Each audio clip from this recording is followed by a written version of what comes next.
welcome back to Street MBA. Listen, I got a great guest for you guys today. Some people call him a DJ, some people call him an entrepreneur, some people call him husband. But guess what? We call him Adam Nelson, and he's on Street MBA today to talk about his podcast that's blowing up. It's called Culturally Distinct. So let's jump right into it. I introduce you to everybody, Mr. Adam Nelson. How you doing, Adam? I'm good, brother. How you doing? I'm doing great, man. I'm doing absolutely great. So, you have a great podcast. We want to talk about how you got into podcasting, but first, what is Culturally Distinct all about? So, Culturally Distinct, the name originated from, we had a couple of friends from my university. I went to HBCU, Southern University. And, Okay. So, the culture side of it, the name, that culture side came from that, but the distinct side of it came from distinctions within our culture. You know, going to HBCU, we have different individuals that come from different walks of life, and Right. majority of them are of one race. So that was a distinction. So we just called it culturally distinct, and it stuck. So is the podcast about life at Southern or being in college or something like that? What exactly are you guys hitting on? And is it a basic content that you talk about, or what exactly is the podcast about? Well, see, the podcast is basically it's an empowerment session for us as individuals. Okay. I call it a church on TV. You know, some people have a physical church, what they call church. I call it the podcast a pulpit, because basically what we do, we try to educate our community in different ways that's positive, where individuals could leave with something to learn from. Okay, see, listen, man. So that's why I had you on the show, because we got the same heart and the same spirit. What you just said describes Street MBA. That's the ethos of Street MBA. But let me ask you this: there's a million people. I'm probably not exaggerating when I say there's a million people out there, because it's trendy to do podcasting right now. So what got you into the game of podcasting? Well, actually, you know, it's funny. It's a funny story. Actually, it was a dream that I had. You know, A dream? You mean a literal dream? a dream, like some people call it a premonition, some people call it a thought or whatever. It was a dream that I had, and the dream, it was a vivid dream. The dream was like, start a podcast. I had no intention, I had no idea. I just, went off with the dream. I had no idea on equipment, no editing, no nothing with the software, anything. So. You just got up one morning and went and started buying some equipment because you heard a voice tell you to do a podcast. Yes. So in doing that, This obviously wasn't your first endeavor. No, not at all. As an entrepreneur, you jump in, you jumping over the cliff, Yeah. But this is something that challenged me. It was part of my passion, because I like to talk to people. I like to see what people's backgrounds are. So doing the podcast, I said, okay, well, it's something that's going to challenge me. So that's what it did. Okay. So you got in there, you bought the equipment, put your little setup, and what happened next? So funny story. My first show was at my house. Okay. In my man cave. The audio was horrible. It was like one of those old Chinese movies. Yeah. That the audio was saying one thing and the actions was doing another. Oh, so you tape your podcast as well? I did. It was the first. The Okay, first so you're one was doing video and you're doing audio. Yes. All with your podcast. So where's the podcast being housed? Or how can you see the podcast? So it's right now it's on YouTube, Apple, Spotify, iHeart, all your streaming locations. But when I first started, it was complicated. It was horrible. Just like any first time person that ever tried to do a podcast, especially a video podcast, they probably went through these same trials and tribulations. For sure. That's why we have you here, so people don't have to bump their head on some things that's unnecessary, because you can inform them. So, in reference to the podcasting game, because listen, like I said, it's trendy, but how does it make sense for somebody to get into podcasting? Is it monetary? Is it just a hobby type thing? What exactly? Because I see a lot of podcasts. I still haven't got into podcasting like that. I'm more into audio books. I like that. So I've yet to really. That's not really true though, because I listen to a lot of talk radio. Right. So that's essentially the same thing, because even a lot of the talk radio programs nowadays are recorded and then just played back. But so my question to you is, in reference to being trendy, is it something you think that's something that's going to help to benefit your business, or is it simply a hobby?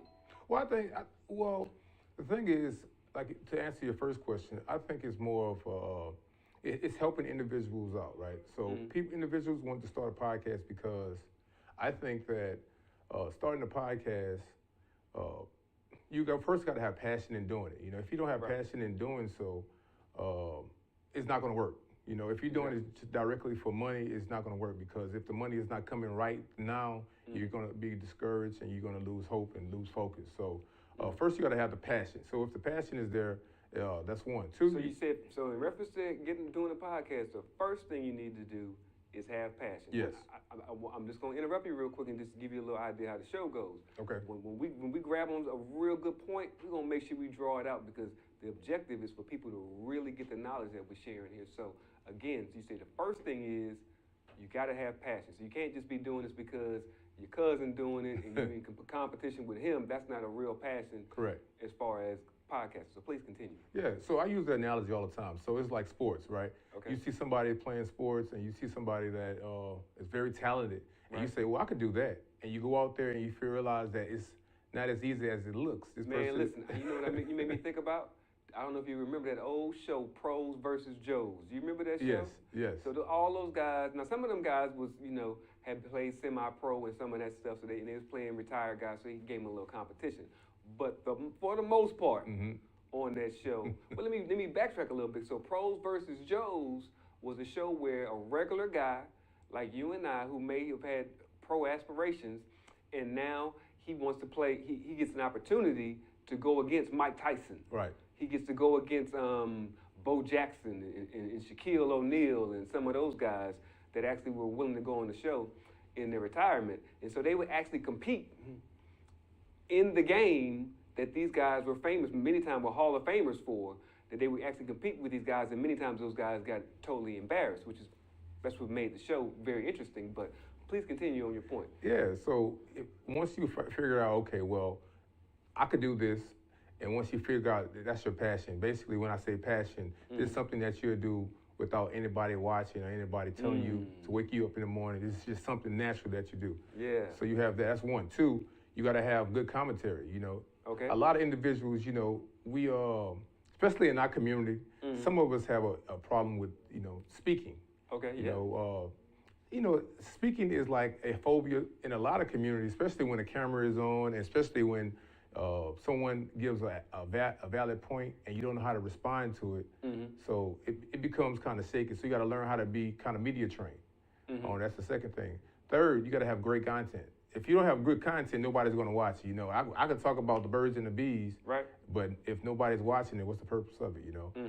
So, and then at the same time, you got to understand the business side of it. How can I monetize, not just off the streaming side, but how can I monetize on other avenues that can make money off of this production? You talking money now, baby. We listening. How do you monetize the podcast, please? So it's multiple things you can do. Okay, outside of YouTube, everybody started off with YouTube, right? But YouTube has this algorithm where you got to have 4,000 watch hours and 1,000 subscribers just to get monetized, right? Okay. And that's hard. That's kind of difficult. That's a hard metric we need to make sure we get now. You said 1,000 subscribers and 4,000 watch hours. You said correct. Okay, so that's the terminology. Obviously, how many hours people actually watch the video. Correct. So there's not enough for them to click on it and to play a little while and they click off. They have to actually minutes that people have actually watched. That's a very good metric I was unaware of. Please continue. Yeah. So once you that's on YouTube. Okay. And they have other platforms like Patreon, which is a subscription based. Okay. And some people, if you have great content off, once you build your company up to the point where you have an active listening, you could charge subscription. And not an expensive subscription, like for instance, like a Netflix. Netflix has, it started off as $7, $9, and with 11 now it's $19, $29. Right. So they went up. Right. But subscription based, so you can start at $5 in a subscription to your VIPs that have exclusive content. So, but you got to really be bringing it. If somebody gonna pay a monthly fee to listen to you or watch, because can you watch on Patreon as well? Yes. So so you can. So do any of the podcasters, just for fun, do they go on OnlyFans because it's the same type of platform? Same concept. Same. It's the same exact thing. So when you say like OnlyFans, you have specific individuals that can go directly to what they want to watch, and you tailor that information directly to individuals. So I don't know if you ever seen like YouTube. Some individuals have clips. Right. They just show clips of the show versus the whole show. Mm-hmm. So teasers. Teasers, right. So when you come down to that, that's how a lot of people get monetized off of that from that way. Another way you get monetized is off of apparel. Oh yeah, the merch. Merchandise, right? Some people do hats, especially if you have a cool design, if you have Right. a nice shirt line or whatever, there you go. You could monetize off of that, $20 a shirt or whatever, how much it takes for you to make that shirt, whatever your profit margin is going to be, that's with you, but you could monetize off that way. Another way you could monetize off of doing public shows, or some people pay for you to come on their show to talk to them. So you can monetize that way. Talk about your podcast, or just talk about them. Period. Right. It's like public speaking. So some okay. people, if you ever been to a public speaking, some people pay $10,000, $5,000, $2,000 just for hearing certain individuals speak. So that's the same thing with a podcast. Some people just want your podcast presence there to interview them. And they'll pay you for that. So it's different ways to get monetized off a podcast. That's very, very good information. But we saw something in the with the B-roll that's been going past as we're speaking here on your website about networks. What are those network and subscription levels that you were speaking about on your website there? Yeah. So Culturally Distinct is not just a brand; it's a network. So the thing is, we partner with multiple individuals that have podcasts or that want to start podcasts. I had Culturally Distinct Sports. I had Champagne Wives. I had another podcast that is no longer Avenue, but I like to join individuals together to where we can come together and make great information together. A good example of that. So do you have your own hosting platform for the podcast? Yes. Oh, man, you on another level. Man, you got to talk about that.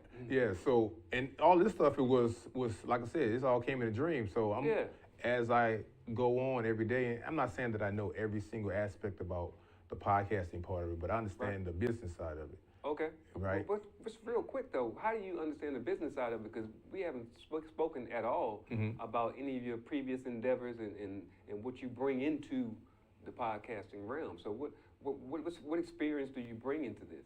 Well, I have a background. My background is in kind of entrepreneurship. Okay. As we spoke about it earlier, every business that I even get into, my first very business what I got into was a tax business. The tax business. The tax business. I had no idea what it was. I just thought it was lucrative. Okay. So I had to learn the ins and outs about taxes, tax code, how to manage money, and how to maneuver money. And from there, that's when I learned how to operate business costs. Okay. And operating business costs, I realized no matter what business it was, I knew it was certain rules and guidelines that you had to go off of just to, continue to get paid and make sure. That's right. That's right. So, yeah. Okay. So you understand that you had to, because I had a bookkeeper on here before, and she talked about how she learned and how she got into the bookkeeping game. And one thing that was very pivotal for her was actually writing down and looking at what she spent for a project. Right. I mean, just think about that for a minute. How many people don't do that? They have all their numbers in their head, and they're trying to run a business, and somebody asking them about the life of the health of their business, and they're literally saying to themselves, "Well, I think it was, or this or that," but they never actually wrote it down until to tax time, that they actually see how much money and what the health of their business is. So you say you bring in from the tax business somewhat of a bookkeeping background, because you just can't help but be in the bookkeeping when you're talking about taxes. Right. You bring that into every single endeavor. Correct. that you've ventured out into. So tell me some more about that. So the first thing in business, you got to understand what a P&L sheet is, profit and loss. Profit and loss. Right. How much are you bringing in? How much are you losing? Right. That's how you know if you're being successful at what you're doing or you're not being successful. Yeah. Right. So before you go on, my friend, I hate to interrupt you. I want to make sure everybody knows how they can get not in front of, but how they can view and every opportunity they can to see Culturally Distinct and what they do. So what can you do? Well, before you do that, because we want to make sure you tag your business and Culturally Distinct so people can know where they can find the podcast, we're going to come back right after this So please stay tuned. You're watching Street NBA.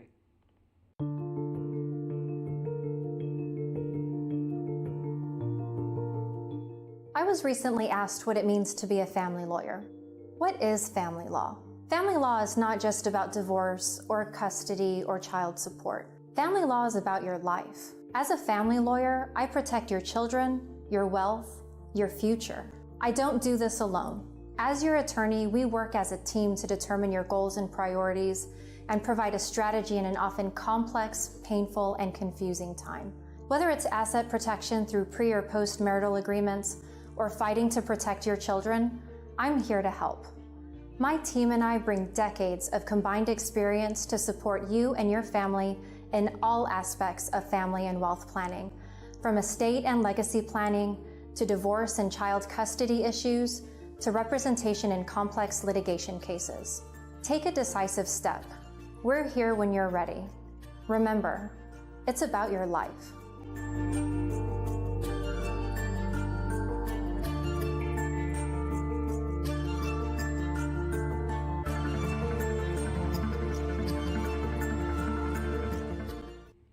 Welcome back to Street NBA. Listen, I don't know about you, but this show has been so full of knowledge and that good street talk that we talk about. We're actually out of time, so we're going to have to re-air the rest of that interview with Adam for our next show. But hey, that just lets you know right there, we got a cliffhanger, we got a tease for you, so come on back and watch us again so you can get the rest of that great interview with Adam, because he gives a whole lot more information. He's talking about doing some consulting stuff that I don't even want to tell you about right now. I want to just expose you to it when we get there on next week. So I need you to stay tuned. It's been going on the screen the entire time. Our station identities, you can find us on terrestrial channels. That's with the old school rabbit ears, that digital antenna that they have nowadays. You can find us there. I know a lot of people who do strictly streaming, they use that to get their local news. You can also catch Street NBA every day, 4 o'clock, Monday through Friday. You can also catch us on Roku. If you download the Boxcast app, you can watch us live, NowMedia TV, on the Roku. You can also watch us on Roku through the NowMedia app as well. All of our shows are housed right there. And of course, you have our YouTube channel, Street NBA. That's the easiest way to find the shows on demand as well. So please stay tuned with us. You got to stick with us. We have more and more great content. We have working on some different segments for the shows to continue to bring you value. We want you to be part of the conversation. So check us out on YouTube. Like, comment, and subscribe, please. Thank you so much for watching. You're watching Street NBA.